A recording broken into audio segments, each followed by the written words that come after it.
Hey guys, Tyler here, and welcome to part 2 of my Battle for Bikini Bottom review. So in this part, I'm going to go more in depth, and we're also going to look at some of the good parts. Alright, so let's start with the start screen. With the start screen, we have the TV show theme song playing while SpongeBob's character model is standing by. What's really cool here is that you can see all these different animations of SpongeBob cycling through. I think these animations demonstrate that the creators of this video game cared a lot about the product they were making, because, let's be honest, they could have easily decided to be lazy and not do any animations at all. Alright, now let's move on from the start screen. So the first location in this game that you get to explore is SpongeBob's Pineapple House. In SpongeBob's house, you'll encounter some familiar things from the TV show, like Gary, SpongeBob's living room, SpongeBob's bedroom, and SpongeBob's giant library. Outside of SpongeBob's house, we have Bikini Bottom. At the beginning of the game, Bikini Bottom is split up into 3 parts, with you in the first. To unlock the other 2 sections, you will need to collect golden spatulas. Within Bikini Bottom, you will also be able to talk to some characters from the TV show. We have Plankton. Go away, SpongeBob. You're polluting my thinking space. Mr. Krabs. Your treasure chest's looking a bit light, boy. Patrick. Hey, Patrick. Nice sock. What sock? And Bubble Buddy. Bubble Buddy. So Mr. Krabs is one source that you can use to obtain golden spatulas, but for a price. Being the money-loving guy that he is, he wants SpongeBob to collect for him shiny objects, and in exchange, he'll give SpongeBob golden spatulas. However, the number of shiny objects that you will have to bring to Mr. Krabs will increase after each exchange. Patrick is another source for golden spatulas. However, unlike Mr. Krabs, he's not looking to exchange for shiny objects. You see, Patrick has all of these socks that were part of his sock collection, and they were stolen by the robots. Each time you bring back 10 socks to Patrick, he'll exchange them for a golden spatula. And with Bubble Buddy, he won't provide you with golden spatulas, but he does offer some teachings of the new bubble powers you will earn. Lastly, we have Plankton. So Plankton will be the first character you meet as you unlock each part of Bikini Bottom. It's fun to talk to him. And then stomp on your children! And stomp on your children's children! Within Bikini Bottom, you'll also be able to enter familiar locations, and even some characters' homes without their permission. In addition, you are free to just destroy their valuable possessions, and you may even get rewarded for it. Like here, for example, I just destroyed Patrick's couch, and in return, I got a sock. This is also true in Squidward's house. Alright, so now I want to bring special attention to something that Squidward says in his house. Just jump around like an idiot. That should at least make me smile. When I was a kid, I never thought of doing what Squidward said. I thought this was just his usual banter, and he's just being mean to SpongeBob. But then over the years and over the multiple playthroughs, something in my head during one of them said, you know what? Try it out. And you'd be surprised to find out that if you do what Squidward said, something happens. If you take up Squidward's advice and jump around like an idiot, he'll tell you to stop, and he'll actually give you a golden spatula. Alright, that's enough talk of Squidward, so let's go to Jellyfish Fields where Squidward is being surrounded by jellyfish. So the whole story here at Jellyfish Fields is that Squidward gets stung, and if you bring him back some King Jellyfish jelly, he'll be able to treat his wounds, and in exchange, he'll give you a golden spatula. Now it's here at Jellyfish Fields that you're introduced to a lot of different things. You're introduced to goo, which you can't swim in and it hurts you, teleport boxes, which will teleport you between 2 boxes as long as you have visited both of them, trampolines, bungee jumping, along with SpongeBob, new robots, sliding, challenges, new abilities, things you can't do yet, and the ability to play as other characters. You see, in this game you don't get to just play as SpongeBob. You also get to play as Patrick and Sandy, and they each have their own unique abilities. Patrick can throw objects, slam onto the ground, and do whatever that is. What's cool is that you can actually use Patrick's throwing ability to propel yourself, and Patrick can also throw a freezy fruit into goo in order to freeze it and transverse upon it.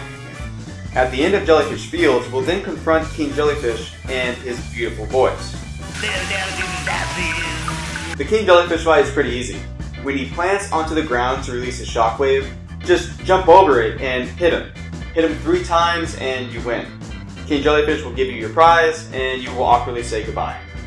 Alright, so now it's time to return back to Squidward. And you can return back to him the easy way by going through the start menu and selecting the quick travel option like a chump. Or you could slide down to the super trampoline like a champ and earn your victory.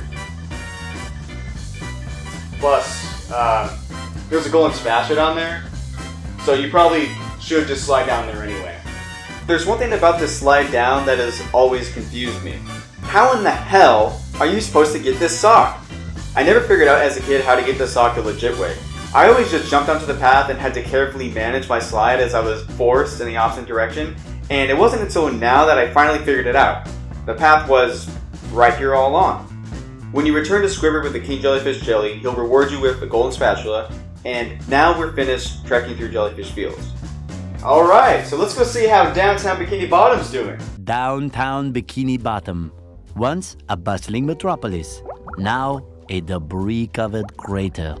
Oh, that's not good. So at this location, our main objective is to collect 11 steering wheels from Mrs. Puff in order to evacuate the people of downtown Bikini Bottom. After stealing the steering wheels, the robots must have just got bored because they just left them around where anyone can find them. Also, Mrs. Puff gives us this impression that things are in disarray. SpongeBob, the robots are destroying downtown Bikini Bottom. We have to evacuate! I mean, there certainly is a lot of destruction, but this lady right here is just taking a stroll. Yo, Mrs. Puff, you okay? Your eyes, they're moving abnormally fast. Oh yeah, SpongeBob can roll. Just touch the sponge ball and there you go. You're rolling. You can roll down the street, you can roll across craters, and you can even roll into a hole. If you happen to save up enough shiny objects, you can also travel to the Sea Needle. Alright, so I got a short story for you. So I live in Vegas, and we have this thing called the Stratosphere. Now when I was a kid, I never called it the Stratosphere. I called it the Giant Sea Needle. And when people would ask me, like, hey, why are you calling it the Giant Sea Needle? It's called the Stratosphere. What are you, stupid? I couldn't really give them an answer. It's like, that's what I always thought it was, called the Giant Sea Needle. I didn't realize it was called the Stratosphere. And then over the years, like during one time when I'm playing this game, I saw this sign. And then my brain started slowly realizing, like, wait a minute. And I put 1 to 2 together. So I'm looking how this put 1 to 2 together. And that's when I realized, oh, I got the name for the Stratosphere, what I call the Giant Sea Needle, from this game. And it was one of those mind-blowing moments for me. I thought it was really interesting. Anyway, at the Sea Needle, you can do more bungee jumping, and if you destroy all the floating tikis, Mr. Krabs will give you a golden spatula. Eventually, you'll meet up with Gary, and he'll tell you that you're not done. It's here that we are introduced to God Queen Sandy Cheeks.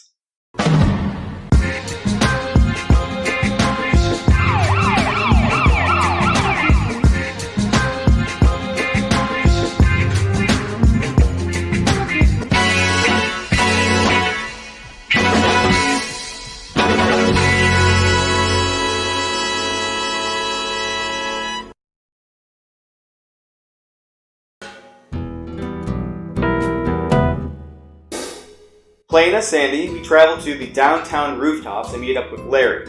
He tells you that if you replace his old antenna with his new one, he'll let you keep the old one. And look at that, the old antenna just happens to be a golden spatula. After this, you face the challenge at the end, collect the last steering wheel, and then claim your reward.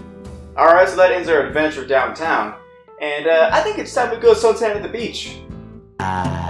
Goo Lagoon, a sun-drenched beach of sludge at the bottom of the sea. But all is not well here on Paradise. Okay. Alright, so at Goo Lagoon, Larry tells you that this robot stole everyone's sunscreen, and to complete this task, you just have to reflect all of the sun's rays onto the robot to destroy him. Pushing the right buttons to reflect the sun can be a little tricky, but it's not too difficult to figure out. Another thing that we can do is save these children from Mrs. Puff, and we can do this by violently headbutting their balloons and letting them drop to the ground. Oh, him? He's fine. Don't worry about him. Wait, what? Oh, this guy too? Yeah, he's fine too. I saved him, obviously. So, just move on, okay? So you climb this giant sandcastle and then enter a cave. In this cave, you can see some cave paintings, which are pretty cool. After that, we enter Mr. Krabs' carnival. We, of course, have to cause some damage.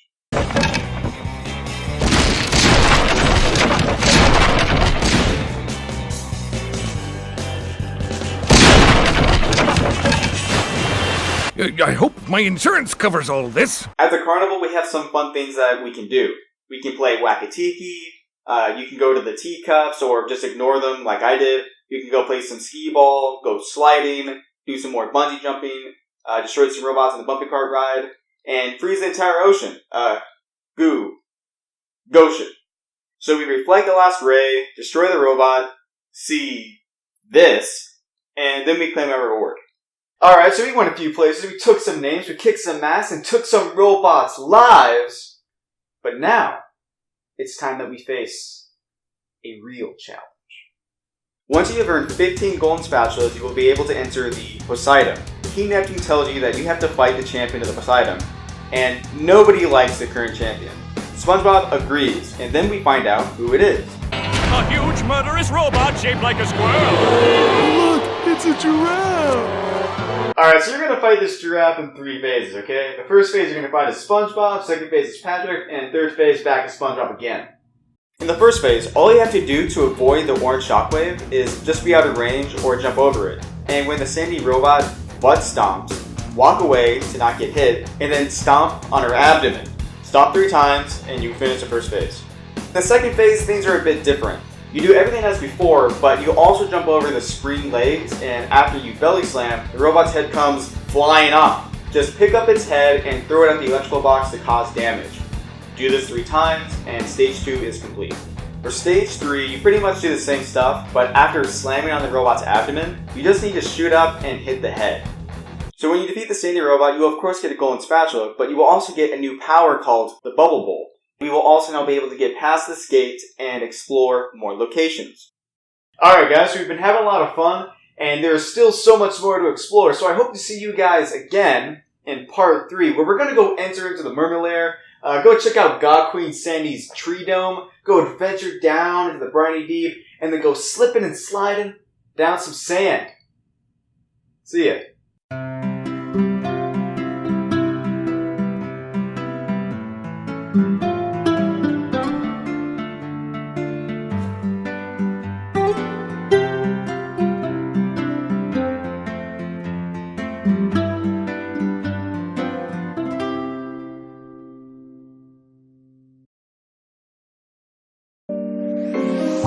Woke up every day saying life is a bitch. You done die broke or you busy getting rich. Niggas did me dirty, left me dead in the ditch.